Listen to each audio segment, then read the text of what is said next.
A very good morning to all of you. Welcome to Disha online learning program. So in the last class we have seen mild steel का हमने stress strain curve देखा था. उसके बाद हमने brittle material का stress strain curve देखा था. brittle material में कंक्रीट में मैंने आपको बताया था कि कंक्रीट की जो स्ट्रेंथ है वो कंप्रेशन में बहुत ज़्यादा होती है टेंशन के रिस्पेक्ट में. और इसका रीज़न मैंने आपको बताया था कि कंप्रेशन में कंक्रीट की स्ट्रेंथ जो है, ब्रिटल मटेरियल जो हमारा कंक्रीट है उसकी स्ट्रेंथ क्यों कंप्रेशन में ज़्यादा होती है और टेंशन में हमारा कंक्रीट वीक होता है. मैंने आपको बताया था कि माइक्रो क्रैक्स जो प्रेजेंट होते हैं कंक्रीट में वो टेंशन के दौरान इट गेट्स इलोंगेट. तो क्रैक्स जो है वो इलोंगेट हो जाते हैं, इस वजह से हमारा जो कंक्रीट है वो टेंशन में वीक होता है. और मैंने आपको बताया था कि कंप्रेशन में जब कंक्रीट में जब हम कंप्रेसिव फोर्स लगाते हैं तो वही माइक्रो क्रैक्स ब्रीज आउट हो जाते हैं, मीन्स क्लोजर कॉन्फ़िगरेशन में आ जाते हैं. तो इस वजह से मैंने बताया था कि कंप्रेशन में हमारा जो कंक्रीट है उसकी स्ट्रेंथ टेंशन के रिस्पेक्ट में ज़्यादा होती है. फिर हमने बताया था फेलियर प्लेन क्या क्या होते हैं. ब्रिटल मटेरियल में मैंने बताया था कि फेलियर प्लेन क्या होता है और किस स्ट्रेस की वजह से होता है. मैंने कहा था नॉर्मल स्ट्रेस की वजह से. फिर हमने बात की थी डक्टाइल की कि डक्टाइल में फेलियर प्लेन कौन सा होता है, और फिर बताया था कि अगर टॉर्जन अगर बॉडी पे लगे, टेंशन की बात मैंने की थी कि ब्रिटल और डक्टाइल में टेंशन में फेलियर प्लेन क्या क्या होता है. और फिर मैंने कहा था कि अगर टॉर्जन अगर उस पर लग जाए तो फेलियर प्लेन क्या हो जाते हैं हमारे ब्रिटल मटेरियल का, डक्टाइल मटेरियल का. सो यहाँ तक हम लोग कवर कर चुके थे. और अब नेक्स्ट टॉपिक देखते हैं हम आज का हमारा नेक्स्ट टॉपिक है प्रॉपर्टीज ऑफ मटेरियल. ये जो माइल्ड स्टील का हमने स्ट्रेस स्ट्रेन कर्व देखा ये भी प्रॉपर्टीज ऑफ मटेरियल ही था, बट ये जस्ट इंडिकेशन था प्रॉपर्टीज ऑफ मटेरियल का. आज हम देखने वाले हैं वो प्रॉपर्टीज जिनको जो हमारे सिलेबस का पार्ट है और जिन्हें हमें पढ़ना है. तो अलग अलग करके हम अपनी सारी प्रॉपर्टीज देख लेते हैं. तो इसमें मैंने एक प्रॉपर्टी आपको बता भी चुका हूँ, brittle fracture. Brittle fracture in the last class I told you कि ब्रिटल फ्रैक्चर क्या होता है. ब्रिटल फ्रैक्चर मैंने आपको बताया था कि सपोज कोई मटेरियल डक्टाइल है, बट वो सब जीरो टेम्परेचर पे, मीन्स टेम्परेचर बिलो 0 डिग्री पे वो ब्रिटल बिहेव करे. इसमें मैंने आपको एग्जांपल दिया था कैंडल का. मैंने कहा था कैंडल को अगर हम गर्म करते हैं और गर्म करने के बाद उसको इलोंगेट करने की कोशिश करते हैं तो वो कुछ स्ट्रेन लेने के बाद, मीन्स कुछ लंबाई बढ़ने के बाद, कुछ इलोंगेट होने के बाद वो टूटता है. सिमिलरली उसी कैंडल को अगर हम ambient condition means room temperature पे अगर उसको ब्रेक करने की कोशिश करें तो वो ब्रिटल बिहेवियर उसका होता है, मीन्स वो 2 पीस में टूट जाता है, ब्रिटल बिहेवियर वो शो करता है. फिर मैंने आपको एक एग्जांपल और दिया था कि सपोज मुझे कोई आरसीसी का स्ट्रक्चर या सपोज स्टील का स्ट्रक्चर गर्म जगह पे, सपोज लेट्स से कि राजस्थान में मुझे कोई स्ट्रक्चर बनाना है और राजस्थान में स्ट्रक्चर बनाना है और स्ट्रक्चर डक्टाइल बिहेवियर का है, लोडिंग कंडीशन मैंने सब चेक कर रखी है, मुझे पता है कि स्ट्रक्चर राजस्थान में सूटेबल है और बन सकता है, मीन्स वर्किंग कंडीशन में स्ट्रक्चर हमारा ओके रहेगा. और वही स्ट्रक्चर उसी लोडिंग कंडीशन पे सपोज में कोई cold place, suppose let's say Antarctica में बनाना है, तो हमारा वही स्ट्रक्चर उसी लोडिंग कंडीशन में जो राजस्थान में हमने बनाया था वो अंटार्कटिका में जाके फेल हो रहा है. मीन्स सपोज 5% स्ट्रेन अगर हमने अलाउ कर भी रखा है तो भी वो फेल हो रहा है. मीन्स राजस्थान में वो बिहेव कर रहा था एज ए डक्टाइल मटीरियल और अंटार्कटिका कोल्ड प्लेस में वो हो गया ब्रिटल. तो इट इज़ नॉट सफिशियंट कि हमें लोड कंडीशन पता है और तो हम स्ट्रक्चर को डिजाइन कर दें. ये place of loading mean place of structure, कहाँ पे हम स्ट्रक्चर को कंस्ट्रक्ट करने जा रहे हैं, दैट इज ऑल्सो इंपॉर्टेंट. तो ब्रिटल फ्रैक्चर में मैंने 2 लाइन आपको कहा था कि लिख लीजिए. ब्रिटल फ्रैक्चर में मैंने कहा था कि material which is ductile material which is ductile may behave as a brittle material at sub zero temperature. Sub zero temperature means below 0 temperature. आज दूसरी प्रॉपर्टी देख लेते हैं हम, इलास्टिसिटी. तो इलास्टिसिटी मैंने आपको माइल्ड स्टील का जब कर्व बताया था तो उसमें जो बी पॉइंट था मैंने कहा था ये इलास्टिक लिमिट है. और इलास्टिक लिमिट के मैंने वहाँ पे बताया था. तो मैंने आपको कहा था कि अगर किसी मटेरियल को हम इलास्टिक लिमिट तक लोड करते हैं और उसके बाद उसको वहाँ पर छोड़ देते हैं तो उसका जो लोडिंग कर्व होता है और जो अनलोडिंग कर्व होगा, लोड छोड़ने के बाद जो अनलोडिंग कर्व उसका अब बनेगा वो लोडिंग कर्व को ही फॉलो करेगा. Means a material if we load material up to elastic limit and after loading at elastic limit we leave the load, then it follows the original curve, that is the loading curve. फिर मैंने बताया था कि elasticity भी यही है, it is the property by virtue of which if material is loaded within elastic limit or at elastic limit it immediately or instantaneously get back to its own dimension. जो उस पर उसकी डायमेंशन होगी उस पर तुरंत पहुंच जाता है. उसके बाद इलास्टिसिटी में ये दो चीजें लिख लीजिए कि it is the property by virtue of which material regains its original dimension instantaneously या immediately. Property by virtue of which material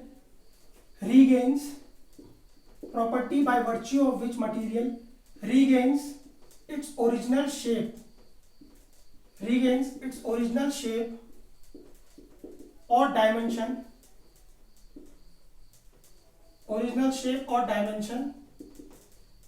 instantaneously means immediately.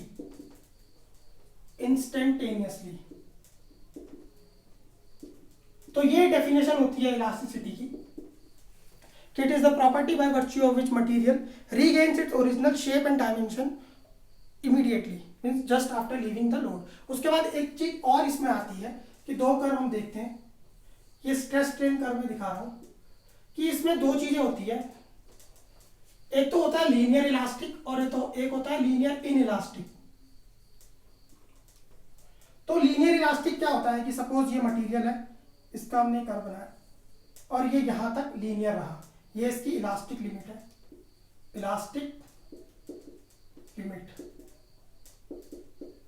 और ये दूसरा कर्व है,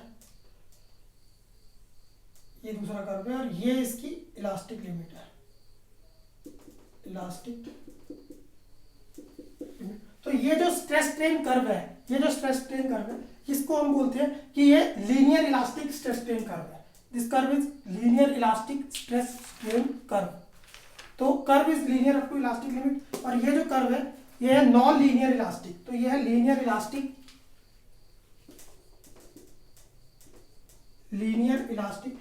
इलास्टिक का मतलब है कि जो हमारा कर्व है वो इलास्टिक लिमिट तक लीनियर है, means stress is proportional to strain है.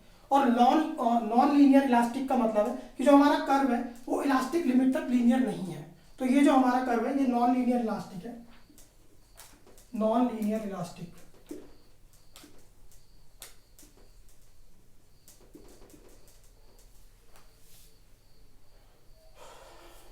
तो ये आप दो चीज नोट कर लीजिए स्ट्रेस स्ट्रेन कर्व का.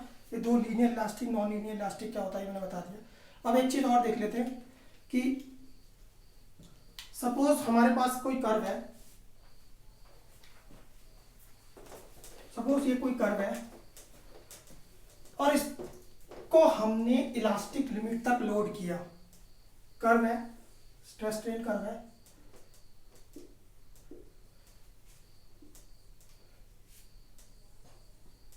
लीनियर इलास्टिक कर्व ही है. सपोज ये इसका इलास्टिक लिमिट पॉइंट है,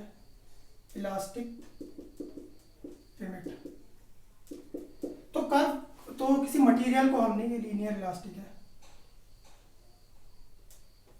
तो किसी कर्व, ये थीटा एंगल, तो किसी कर्व को हमने इलास्टिक लिमिट, किसी मटेरियल को हमने इलास्टिक लिमिट तक उसको लोड किया और इलास्टिक लिमिट पे हमने उसको लोड को क्या है अनलोड कर दिया.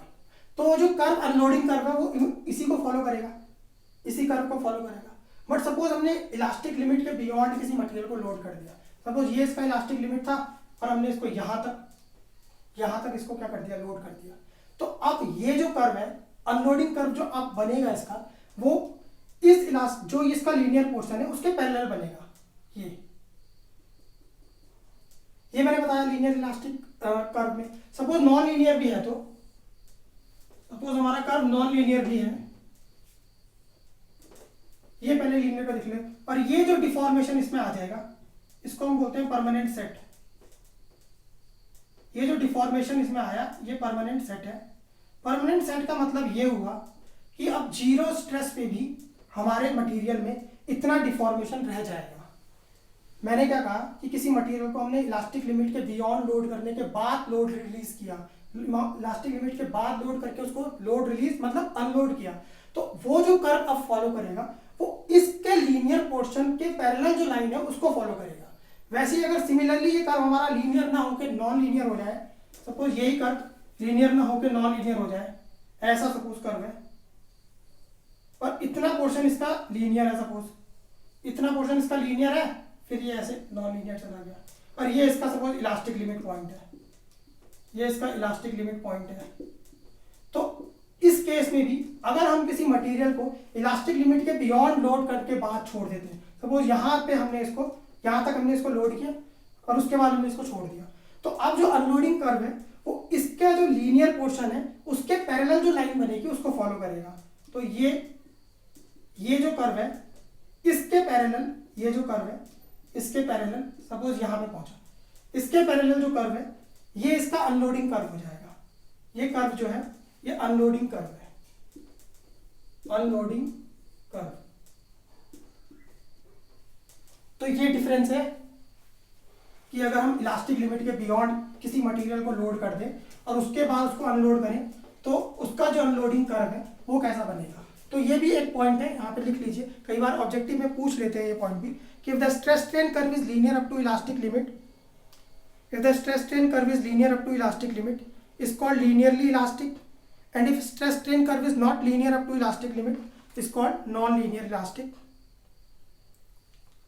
और एक point, if a material is loaded beyond elastic limit, जैसे मैंने बताया कि इलास्टिक लिमिट के बियॉन्ड हमने उसको लोड कर दिया, if the material is loaded beyond elastic limit and then unloaded, उसके बाद हमने क्या किया, उसको अनलोड कर दिया, then unloading curve will be parallel to initial straight line of, then the unloading curve will be parallel to initial straight line portion of stress strain curve. जो उसका इनिशियल पोर्शन है स्ट्रेट लाइन का उसके parallel जो होगा उसको follow करेगा। इसमें इतना ही। अब नेक्स्ट प्रॉपर्टी हम देख लेते हैं, प्लास्टिसिटी। तो थर्ड जो हमारी प्रॉपर्टी है वो है प्लास्टिसिटी। तो प्लास्टिसिटी क्या होता है कि अगर किसी मटेरियल को हम इन इलास्टिक जोन में ले जा सके या किसी मटेरियल को प्लास्टिक जोन में ले जा सके उसको हम प्लास्टिसिटी कहते हैं। दूसरा इसमें यह है कि अगर किसी मटेरियल को हम इन इलास्टिक जोन में ले जा सके तो उसको विदाउट फ्रैक्चर, मतलब हम किसी मटेरियल को इन इलास्टिक जोन में ले गए और उसमें कोई फ्रैक्चर नहीं आया, तो ऐसे मटेरियल को भी हम प्लास्टिक मटेरियल कहते हैं। ब्रिटल मटेरियल में क्या होता है कि ब्रिटल मटेरियल हमारा इलास्टिक जोन में ही फेल हो जाता है, ब्रिटल मटेरियल इलास्टिक जोन में ही फेल हो जाता है। तो हमारा डक्टाइल मटेरियल होता है वो इन इलास्टिक स्ट्रेन तक चला जाता है, मतलब वो इलास्टिक लिमिट क्रॉस करने के बाद, स्ट्रेच होने के बाद तब जाके कहीं फेल होता है। तो प्लास्टिसिटी में ये दो खास चीज़ें हैं कि पहली तो इसमें ये है, पहला तो मैंने बताया कि अगर किसी मटेरियल को प्लास्टिक जोन में ले जा सके। दूसरा इसमें सबसे जो खास इंपॉर्टेंट चीज़ है कि वो ये है कि अगर किसी मटेरियल को हम इन इलास्टिक जोन में ले जा सकें विदाउट फ्रैक्चर अगर उसको इन इलास्टिक जोन में ले जा सके, दैट इज कॉल्ड प्लास्टिसिटी। अब इसमें कुछ पॉइंट्स हैं वो आप लिख लीजिए कि प्लास्टिसिटी में क्या होता है। It is the property by virtue of which material undergoes in elastic strain, that is in elastic strain. अब क्या होता है इन इलास्टिक स्ट्रेन क्या होता है, पहले तो ये समझो। इलास्टिक स्ट्रेन ये होता है कि बॉडी में स्ट्रेन आया, बॉडी को इलोंगेट किया और छोड़ा, इलास्टिक लिमिट तक ले गए और छोड़ा, तो इस इलास्टिक लिमिट तक ले जाने में जो स्ट्रेन आया वो उसने रिकवर कर दिया, जैसे ही छोड़ा वो वापस अपनी पोजीशन में आ गया। इन इलास्टिक स्ट्रेन ये होता है कि बॉडी को बियॉन्ड इलास्टिक लिमिट ले गए और छोड़ा, बियॉन्ड इलास्टिक लिमिट ले गए, बॉडी में इलोंगेशन आया फिर छोड़ा, तो वो इलास्टिक स्ट्रेन में नहीं आएगा, वो इन इलास्टिक स्ट्रेन में आता है। मतलब बॉडी में कुछ डिफॉर्मेशन या कुछ इलोंगेशन रह जाएगा, परमानेंट डिफॉर्मेशन, वो हम वापस रिकवर नहीं कर सकते, नॉन रिकवरेबल स्ट्रेन भी इसको बोलते हैं। तो प्लास्टिसिटी में एक दो पॉइंट लिख लीजिए कि characteristic of material by virtue, it is the characteristic of material by virtue of which it undergoes in elastic strain, bracket में लिख देना beyond the strain at elastic limit is known as plastic. अब बढ़ते हैं अपनी fourth property की तरफ, वो है डक्टिलिटी। फोर्थ जो हमारी प्रॉपर्टी है ये है डक्टिलिटी। तो डक्टिलिटी क्या होती है? डक्टिलिटी होती है कि अगर हम किसी मटेरियल को स्ट्रेच करके वायर बना सकें। मीन्स ये मटेरियल है, मैंने इस पर टेंशन लगाया और टेंशन लगा के इसको वायर बना दिया, मीन्स इसको वायर बना दिया। तो ऐसी प्रॉपर्टी अगर किसी मटेरियल की हो तो उसको हम डक्टिलिटी कहते हैं। मीन्स कहते हैं कि ये मटेरियल क्या है, डक्टाइल है, मतलब खींच के अगर किसी चीज़ को वायर बना सकें तो उसको हम डक्टाइल मटेरियल कहते हैं। तो अगर किसी मटेरियल को बहुत ज़्यादा खींच सकते हैं तो उसका पूरा रेंज तो इलास्टिक रहेगा ही नहीं।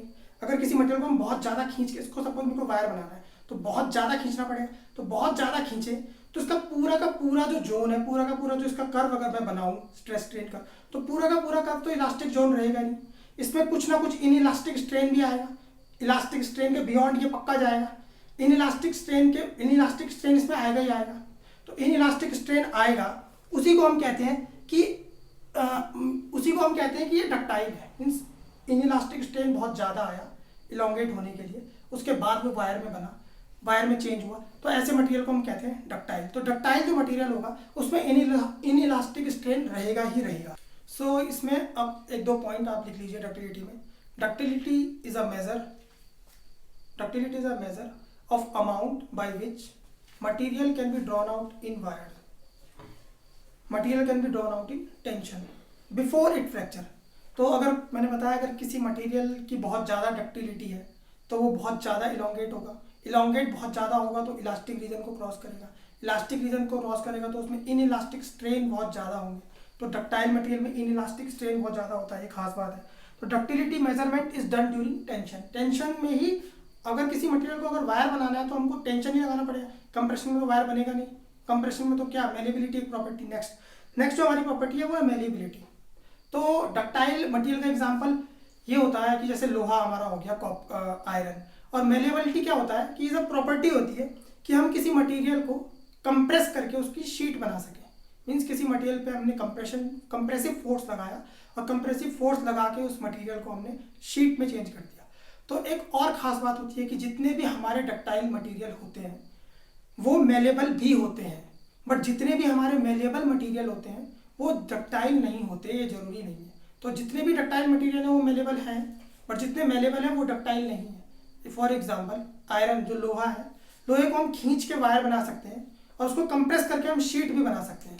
तो ये पॉइंट भी आप कहीं पे लिख लीजिए कि material which is ductile are also malleable, material which is ductile are also malleable, but material which is malleable are not necessarily ductile. Like iron copper are malleable, iron और कॉपर क्या है मेलेबल है, और as well as they are ductile also. Iron copper दोनों malleable भी है और ductile भी है, बट जो मेलेबल है वो डक्टाइल हो जाए ये जरूरी नहीं है। और इसमें एक और खास चीज लिख लीजिए मेलेबिलिटी में खास बस दो पॉइंट लिख लीजिए। It is the property due to which material can be deformed, it is the property due to which material can be deformed or spread in different direction due to application of compressive force। तो malleability में हम क्या लगा रहे हैं compressive force, और ductility में हम लगा रहे हैं टेंसाइल फोर्स। अब एक और इंपॉर्टेंट प्रॉपर्टी हमारी आती है क्रीप। डक्टिलिटी मैंने बता दिया, मेलेबिलिटी बता दिया, अब एक इंपॉर्टेंट प्रॉपर्टी आ रही है हमारे पास क्रीप। तो क्रीप को समझने के लिए एक कर्व मैं आपको बताने जा रहा हूं। ये एक कर्व है, स्ट्रेन का कर्व है विद रिस्पेक्ट टू टाइम। एक कर्व कुछ इस तरह से बनता है, इस तरह से, और ये तो ये जो है ये इतना रीजन है, इसको हम बोलते हैं इलास्टिक स्ट्रेन। और इसके ऊपर का जो स्ट्रेन है, इसके ऊपर का जो स्ट्रेन है इसको हम बोलते हैं प्लास्टिक स्ट्रेन। तो क्या डिफरेंस है इन दोनों में, इलास्टिक स्ट्रेन और प्लास्टिक स्ट्रेन में। सपोज किसी बॉडी में, किसी मटेरियल में हमने लोड लगाया और छोड़ दिया, मटेरियल में लोड लगाया और छोड़ दिया, तो मटेरियल में लोड लगाया छोड़ दिया तो वो अपनी ओरिजिनल पोजीशन पे इंस्टेंटली या इमीडिएटली वापस आ सकता है।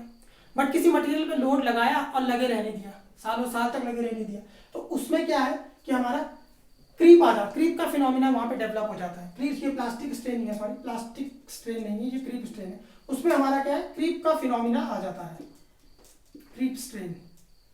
तो क्रीप स्ट्रेन हमारा क्या होता है कि ये अबव इलास्टिक स्ट्रेन जो मटेरियल में डेवलप होता है, किसी मटेरियल में इलास्टिक स्ट्रेन के बाद जो स्ट्रेन डेवलप होता है that strain is known as creep strain.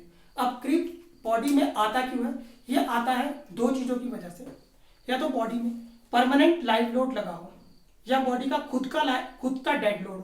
Permanent live load मतलब कि सपोज किसी स्ट्रक्चर में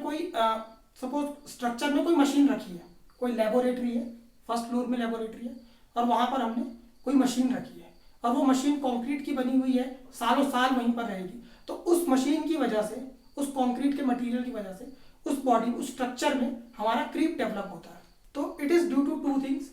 first is dead load of that structure, जो स्ट्रक्चर का डेड लोड है, और या फिर परमानेंट लाइव लोड। तो परमानेंट लाइव लोड भी एक तरह से डेड लोड की तरह काम कर रहा है, जब उस लाइव लोड ने वहाँ से हटना नहीं है सालों साल तक, तो it is acting like a dead load. तो creep is due to dead load of the structure और परमानेंट लाइव लोड। तो इसमें दो तीन चीजें आप लिख लीजिए कि it is the property by virtue of which, it is the property by virtue of which material undergoes additional strain.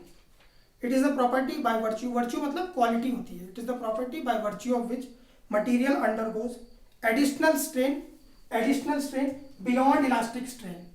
Property by virtue of which material undergoes additional strain, creep strain beyond elastic strain. तो इसको हम बोलते हैं creep. अब creep क्या है? Creep मैंने बता दिया आपको किस वजह से आता है। तो ये और भी रीज़न होते हैं क्रीप आने के कि ये जो क्रीप का हमारा फिनोमिना होता है, जो स्ट्रक्चर में हम कभी किसी स्ट्रक्चर को डिज़ाइन करने जा रहे होते हैं, तो क्रीप का जो फिनोमिना होता है, इसको हम लॉन्ग टर्म डिफ्लेक्शन में चेक करते हैं। दो कंक्रीट में हम लोग पढ़ेंगे, किसी कंक्रीट के मटेरियल को हम दो चीज़ों में चेक करते हैं, शॉर्ट टर्म डिफ्लेक्शन और long term deflection. Short term deflection में ऐसा होता है कि सपोज कोई हमने कंक्रीट का मेंबर बनाया और उसमें डिफ्लेक्शन की वजह से थोड़ा बहुत उसमें क्रैक, प्लास्टरिंग करी, उसमें थोड़ा बहुत क्रैक आ गया, तो ये हमारा शॉर्ट टर्म डिफ्लेक्शन है। अब लॉन्ग टर्म डिफ्लेक्शन ऐसा है कि सपोज मैंने कोई स्ट्रक्चर बनाया और 10 फीट इसकी हाइट दी थी, 10 फीट स्ट्रक्चर की मैंने हाइट दी थी, मतलब उसका जो हेडरूम क्लियरेंस है, मीन जो गैप है फ्लोर लेवल और रूफ लेवल के बीच का जो गैप है वो सपोज 10 फीट है, और कुछ समय बाद, सालों 8, 10, 50, 100 साल बाद उसमें डिफ्लेक्शन इस तरह से आया कि वो जो हमारा रूफ है वो सैग हो गया, मीन्स उसमें इतना डिफ्लेक्शन आ गया कि वो 8-9 फीट नीचे सैग हो गया। तो ये लॉन्ग टर्म डिफ्लेक्शन होता है। इसी तरह जो हमारा क्रीप भी है वो मटेरियल में इंस्टेंटेनियसली नहीं आता, इंस्टेंटेनियस तो ये आ गया इलास्टिक स्ट्रेन, वो over a period of time आता है। तो क्रीप जो फिनोमिना है कि हमारा क्रीप को हम लॉन्ग टर्म के लिए चेक करते हैं, स्ट्रक्चर लॉन्ग टर्म के लिए इसको डिजाइन हम स्ट्रक्चर में देखते हैं। तो इसमें एक चीज़ और लिख लीजिए, तो क्रीप जो है, अब एक चीज़ और है कि ये जो मैंने कर्व बताया, कि मैंने कहा आपको कि स्ट्रेन का जो curve with respect to time बताया मैंने, मटेरियल को लोड किया, इमीडिएटली छोड़ा तो इलास्टिक स्ट्रेन उसमें डेवलप हुआ था, बट उसको लगे रहने दिया तो उसमें क्रीप का फिनोमिना आ गया। और ये जो हमारा कर्व है, ये लोडिंग कर्व है, ये लोडिंग कर्व है हमारा, लोडिंग कर्व, और लोड लगाने के बाद सब छोड़ा तो ये उसमें अनलोडिंग कर्व है, अनलोडिंग कर्व है। तो ये जो अनलोडिंग कर्व है ये मीट नहीं कर रहा है एक्स एक्सिस में, मीन्स ये स्ट्रेन जो हमारा बॉडी पे डेवलप हो, स्ट्रक्चर में डेवलप हो गया, जीरो नहीं हो रहा है, मीन्स यहाँ पर इतना स्ट्रेन रह ही जाएगा। तो ये जो हमारा इतना पोर्शन रह गया है, ये जो इतना पोर्शन रह गया है, इसको हम बोलते हैं परमानेंट स्ट्रेन, मतलब इतना स्ट्रेन स्ट्रक्चर में हमेशा के लिए रह जाएगा, परमानेंट स्ट्रेन। और दूसरी खास चीज ये है कि क्रीप जो फिनोमिना डेवलप होता है स्ट्रक्चर में, इसको हम परमानेंट स्ट्रेन, इसको हम कंप्लीटली एलिमिनेट नहीं कर सकते। एलिमिनेट हम क्रीप को कभी हटा ही नहीं सकते, कम जरूर कर सकते हैं बट हटा नहीं सकते। सपोज कोई स्ट्रक्चर हमने बनाया, हमें बनाना है मल्टी स्टोरी स्ट्रक्चर बनाना है, 50-60 उसमें फ्लोर बनने हैं, तो क्रीप को अगर हमें कम करना है, हमने पहला ग्राउंड फ्लोर बनाया, बीम बनाया, एक बीम बनाया, कास्ट किया, फिर रहने दिया, 1 साल तक उसको छोड़ दिया, तो ऐसा हम नहीं कर सकते हैं, बहुत ज़्यादा टाइम डिले हो जाएगा। तो क्रीप तो आएगा ही आएगा स्ट्रक्चर में, क्रीप को हम कंप्लीटली कभी एलिमिनेट नहीं कर सकते। और इसमें 1-2 चीज़ें और लिख लीजिए कि it is due to dead load और परमानेंट लाइव लोड, और टेम्परेचर के साथ भी क्रीप बढ़ता है। टेम्परेचर अगर ज़्यादा होगा तो क्रीप ज़्यादा होगा, स्ट्रेसेस अगर ज़्यादा होंगे तो क्रीप ज़्यादा होगा। स्ट्रेसेस मतलब फोर्स भी अगर ज़्यादा होगा तो क्रीप ज़्यादा होगा, टेम्परेचर लेवल ज़्यादा होगा तो क्रीप ज़्यादा होगा।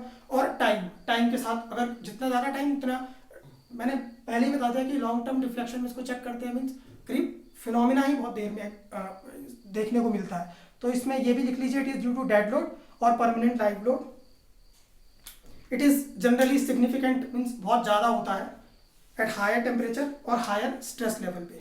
तो इट इज जनरली सिग्निफिकेंट मतलब बहुत ज़्यादा होता है, it is generally significant at higher stress level and at higher temperature. अब जो हमारा नेक्स्ट जो प्रॉपर्टी है वो है रिलैक्सेशन। नेक्स्ट प्रॉपर्टी हमारी है रिलैक्सेशन। तो अगली जो हमारी प्रॉपर्टी है वो है रिलैक्सेशन। रिलैक्सेशन क्या होता है कि अगर टाइम के साथ स्ट्रेस कम हो जाए किसी मटेरियल में, सपोज किसी बॉडी में बार में लोड लगाया और छोड़ दिया, तो टाइम के साथ क्या होता है कि उसका स्ट्रेस जो है वो वो गिर जाता है। इसी फिनोमिना को हम रिलैक्सेशन बोलते हैं। और इसको जो रिलैक्सेशन को हम एस्टिमेट करते हैं वो जनरली हम प्री स्ट्रेस कंक्रीट में करते हैं। तो इसमें एक्चुअली होता क्या है, जैसे हमारा मेंबर है, कंक्रीट का मेंबर है, इसमें हम बीच में एक होल रख कर देते हैं और जो होल है इसके अंदर वायर इंड्यूस कर देते हैं और यहाँ से इसको लॉक कर देते हैं जो वायर है। अब हम यहाँ से इसको वायर को पुल करते हैं तो वायर में पुलिंग की वजह से क्या आ जाता है, टेंशन, और जो ये कंक्रीट का मेंबर इसमें आ जाता है कंप्रेशन। सो क्या होता है कि हमने इस कंक्रीट के मेंबर में एक बाहर से एक्सटर्नल कंप्रेशन इंड्यूस कर दिया। बिफोर यूजिंग दिस स्ट्रक्चर हमने इस पर कंप्रेशन इंड्यूस कर दिया। अब इसका लॉजिक क्या है कि क्यों हमने कंप्रेशन इंड्यूस किया, ये हमने अपने सेपरेट प्री स्ट्रेस कंक्रीट में पढ़ेंगे। तो हमने कंप्रेशन इंड्यूस किया और मैंने कहा कि रिलैक्सेशन का मतलब ये होता है कि over a period of time stress जो है किसी मटेरियल में वो गिर जाए। तो अब हम स्ट्रक्चर को यूज करने जा रहे हैं, सपोज हमें फ्लाईओवर बनाना है, वहां पर हम इस प्री स्ट्रेस कंक्रीट को यूज करने जा रहे हैं। तो over a period of time क्या होगा कि ये जो स्ट्रेस जो स्टील वायर में था वो over a period of time गिर जाएगा। तो स्ट्रेस अगर वायर का कम हो जाएगा तो कंप्रेशन में तो मेंबर में जो कंप्रेसिव फोर्स था वो भी कम हो जाएगा। तो कंप्रेसिव फोर्स मेंबर में कम हो जाएगा। सपोज आज जो हमारा स्ट्रक्चर है वो टेंशन को बियर कर रहा है, मटेरियल इस मेंबर में जो टेंशन आया उसको उसने बियर किया, but over a period of time जब इसमें टेंशन कम हो जाएगा, इसमें कंप्रेशन स्ट्रेंथ कंप्रेसिव फोर्स कम हो जाएगा, तो ओवरऑल इसमें पूरी स्ट्रेंथ इसकी डिक्रीज हो जाएगी। तो कल को जब हम मटेरियल को यूज करने लगेंगे तो उस स्ट्रेंथ इसकी कम हो जाएगी तो मटेरियल फेल हो सकता है। और तब जब हम मटेरियल को यूज कर रहे हैं तब अगर ये मटेरियल फेल हुआ तो ये ह्यूज डैमेज कॉज कर सकता है, बहुत सारे लोगों की जान जा सकती है। तो हमारा टारगेट ये रहता है, हमारा एम भी ये रहता है कि अगर इस मटेरियल को फेल होना है तो ये आज ही हो जाए, कल को जब इसको यूज करेंगे ये तब फेल ना हो। तो इसीलिए हम रिलैक्सेशन को एस्टिमेट करते हैं। यही इसका लॉजिक है कि रिलैक्सेशन को हम एस्टिमेट क्यों करते हैं। अदरवाइज ये रिलैक्सेशन जो है, और जैसे स्ट्रेस टेंसर मैंने बताया था, क्रीप बताया था, ये बहुत ही एडवांस टॉपिक है और ये अभी भी अंडर रिसर्च है। तो आप इसमें 2 चीज लाइनें लिख लीजिए कि the decrease in stress in steel as a result of creep under prolonged strain, prolong मतलब बहुत लंबे समय तक, under prolonged strain is called relaxation, और इसका यूज मैंने आपको बता दिया प्री स्ट्रेस कंक्रीट में। अब एक दूसरी प्रॉपर्टी हमारी है, अपनी नेक्स्ट प्रॉपर्टी अब हमारी है वो है फटीग। तो नेक्स्ट जो प्रॉपर्टी है हमारी वो है फटीग। फटीग क्या होता है कि सपोज मेरे पास कोई पिन है, कोई मटेरियल है, सपोज पिन है, और मैं बोल रहा हूँ कि आप इसको तोड़ो, 2 पीस में इसको तोड़ो, और मैं बोल रहा हूँ by giving tension, pull apply करके इसको तोड़ो, तो ये बहुत डिफिकल्ट हो जाएगा पिन को तोड़ना। बट अगर मैं इसी मटेरियल को ऐसे कर्ल कर दूं, फिर स्ट्रेच कर दूं, देन अगेन कर्ल स्ट्रेच, तो ऐसे ये जो साइक्लिक लोडिंग में दे रहा हूँ, कर्ल कर रहा हूँ फिर स्ट्रेच कर दे रहा हूँ, कर्ल स्ट्रेच, तो इसमें इसको ब्रेक करना 2 पीसेस में बहुत ईजी हो जाएगा। तो मैं ये कह सकता हूँ कि जब हम साइक्लिक लोडिंग किसी मटीरियल पे दे रहे हैं कि मतलब उसको कर्ल किया फिर स्ट्रेच कर दिया, कर्ल किया फिर स्ट्रेच कर दिया, ऐसी साइक्लिक लोडिंग हम दे रहे हैं, और दूसरी तरफ हम पुल करके तोड़ने की कोशिश कर रहे हैं, तो इनमें से कौन से स्ट्रेस लेवल पे, कौन से किस मटेरियल को, मतलब कौन से एक्शन से जो हमें स्ट्रेस लेवल कम देना पड़ेगा मटेरियल को तोड़ने के लिए, तो जाहिर सी बात है कि ये जो साइक्लिक प्रोसेस हम दे रहे हैं इससे मटेरियल को तोड़ना बहुत ईजी रहेगा। तो इसी फिनोमिना को हम फटीग कहते हैं कि ये जो रिपीटेड साइकिल ऑफ लोडिंग हमने दी, पहले कर्ल किया फिर स्ट्रेट किया, कर्ल स्ट्रेट, देन 2 पीस में इसको तोड़ना at a very low stress level, इसी फिनोमिना को हम फटीग कहते हैं। तो इसमें 2-3 चीजें लिख लीजिए कि deterioration of material under repeated cycle of stresses, deterioration मतलब टूट जाना, deterioration of material under repeated cycles of loading या under repeated cycles of stresses और loading, resulting in progressive cracking that eventually produces fracture is called fatigue। तो ऐसा क्यों हुआ होगा कि हमने कर्ल किया फिर स्ट्रेट किया, कर्ल किया स्ट्रेट किया, तो इजी हो गया हमारे लिए तोड़ना। इसमें क्या होता है कि जो क्रैक्स इस मटेरियल में होते हैं, सपोज पिन थी तो वो क्रैक बहुत इजीली प्रोपगेट करना स्टार्ट कर जाते हैं, मतलब इजीली चलना शुरू कर देते हैं, इस वजह से वो बहुत कम स्ट्रेस लेवल पे ही ब्रेक हो जाता है। तो इसी फिनोमिना को हम फटीग कहते हैं। तो इसमें एक चीज और लिख लीजिए, load causing fatigue failure is much smaller, load causing fatigue failure is much smaller that can be sustained statically. तो मैंने आपको बताया कि ये जो हमने लोड लगाया ये स्टैटिक लोड था, और ये जो हमने साइकिल प्रोवाइड की, साइक्लिक प्रोसेस से जो लोडिंग लगाई ये डायनामिक प्रोसेस थी, तो इस वजह से लोडिंग इसको ब्रेक कर पाना ईजी हो गया था। तो इसमें दो चीज़ें और आती है, एसएन कर्व से हम फटीग फेलियर को अपना देखते हैं मटेरियल में कैसा होता है। तो दो एक कर्व इसमें बना लीजिए, इस कर्व को हम बोलते हैं एसएन कर्व, एसएन कर्व।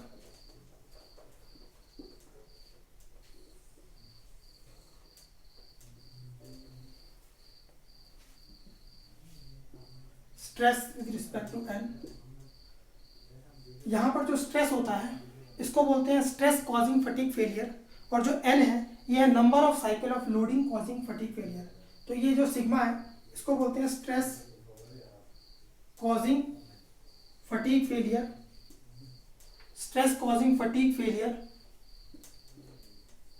और ये जो एन है स्ट्रेस कॉजिंग फटीग फेलियर, और ये जो एन है ये number of cycles of loading, number of cycles of loading causing, number of cycles of loading causing fatigue failure, causing fatigue failure. तो ये जो हमारा कर्व है एसएन कर्व, जो जिससे हम फटीग फेलियर की स्टडी करते हैं, फटीग फेलियर देखते हैं, वो दो तरह से होता है। एक तो होता है फेरस मटेरियल के लिए और एक होता है नॉन फेरस मटेरियल के लिए। तो ये जो पहला कर्व है, ये जो कर्व है, ये जो है हमारा, ये फेरस मटेरियल के लिए है, फेरस मटेरियल का ये कर्व है एसएन कर्व, फेरस मटेरियल। तो ये जो कर्व होता है ये कुछ इस तरह से बनता है, और ये जो लिमिट होती है इसको हम बोलते हैं एंड्योरेंस लिमिट, एंड्योरेंस लिमिट।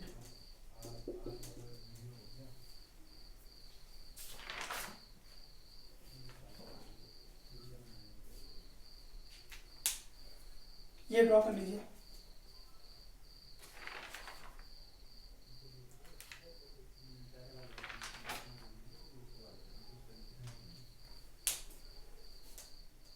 अब ऐसा ही कर्व नॉन फेरस मटेरियल के लिए भी है।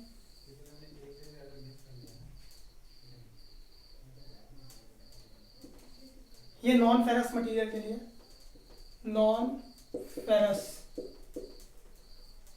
मटेरियल, ये कर्व कुछ इस तरह से बनता है। तो इन दोनों कर्व को देख के आपको एक चीज दिख रही होगी, जो ये एसएन कर्व है हमारा फेरस मटेरियल के लिए, ये जब हमारा स्ट्रेस लेवल बहुत ज़्यादा है तो कम number of cycles of loading में हमारा फटीग फेलियर हो जा रहा है।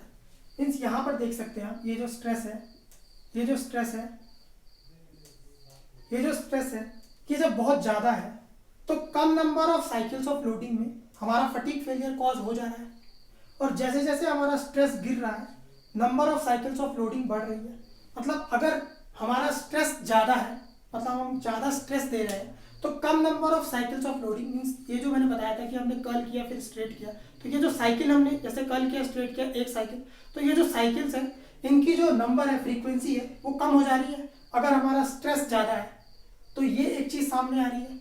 दूसरा ये आ रहा है कि ये जो एंड्योरेंस लिमिट मैंने बताया, तो ये एंड्योरेंस लिमिट जो होता है ये फेरस मटेरियल में ही देखा जाता है। एंड्योरेंस लिमिट वो होती है, एंड्योरेंस लिमिट वो होती है कि जिसके नीचे अगर हमारा स्ट्रेस रहा, endurance limit is that limit below which if our material is having stress then there will not be any fatigue failure। तो अगर हमारा जो स्ट्रेस लेवल है वो एंड्योरेंस लिमिट के नीचे रहा तो हमारे मटेरियल में फटीग फेलियर नहीं रहेगा। तो ये जो प्रॉपर्टी, ये जो फेलियर है, ये हम फेरस मटेरियल में देखते हैं। नॉन फेरस मटेरियल में ऐसी कोई लिमिट डिफाइन नहीं है कि जिसके नीचे रहने से हमारा फटीग फेलियर नहीं होगा। मीन्स अगर हमारा स्ट्रेस एंड्योरेंस लिमिट से नीचे है, एंड्योरेंस लिमिट से नीचे, तो हमारा फटीग फेलियर होगा क्या? नहीं होगा। एंड्योरेंस लिमिट के ऊपर ही फटीग फेलियर हमारा होगा। तो ये फिनोमिना हम गाड़ी का जो इंजन होता है, सपोज बहुत अच्छी गाड़ी है और डिज़ाइन होती है, सपोज वो 2 लाख किलोमीटर के लिए उसका इंजन डिज़ाइन होता है, तो उसमें भी यही फिनोमिना देखा जाता है कि जो इंजन के जो कंपोनेंट्स होते हैं, जो पिस्टन विस्टन जो सब कुछ होता है उसमें जितने भी उसके कंपोनेंट होते हैं, उसको हम एंड्योरेंस लिमिट के बिलो ही रखते हैं ताकि गाड़ी सालों साल चले, और यही एंड्योरेंस लिमिट होता है। तो एंड्योरेंस लिमिट भी यही है, इसमें भी एक 2-4 पॉइंट लिख लीजिए। एंड्योरेंस लिमिट एक हमारी नई प्रॉपर्टी भी ये आपने ड्रॉ कर लिया होगा। इसके बाद देख लीजिए एंड्योरेंस लिमिट, एंड्योरेंस लिमिट में लिख लीजिए endurance limit is the stress level, endurance limit is the stress level below which even infinite number of stress cycle, अगर हम infinite number of stress cycle भी दें किसी मटेरियल को तो भी उसमें फटीग फेलियर नहीं होगा। below which even infinite number of stress cycle cannot produce fatigue failure। मैंने कहा एंड्योरेंस लिमिट के बिलो अगर स्ट्रेस लेवल रहेगा तो मटेरियल में कोई फटीग फेलियर नहीं आएगा। सेम फिनोमिना हम गाड़ी के इंजन में भी यूज़ करते हैं। अच्छी अगर कोई गाड़ी है, अगर कोई बोले कि 2 लाख किलोमीटर इसका इंजन चल जाता है, तो उसमें बेसिकली यही होता है कि जो उसके कंपोनेंट होते हैं उनको हम एंड्योरेंस लिमिट के बिलो ही रखते हैं।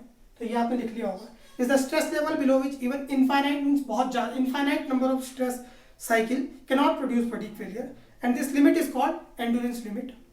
सो आज हम अपनी क्लास को यहीं पर वाइंड अप करेंगे और इसके आगे जो 2-3 प्रॉपर्टी और भी है वो हम अपने नेक्स्ट लेक्चर में देखेंगे। Thank you and please like and subscribe our channel.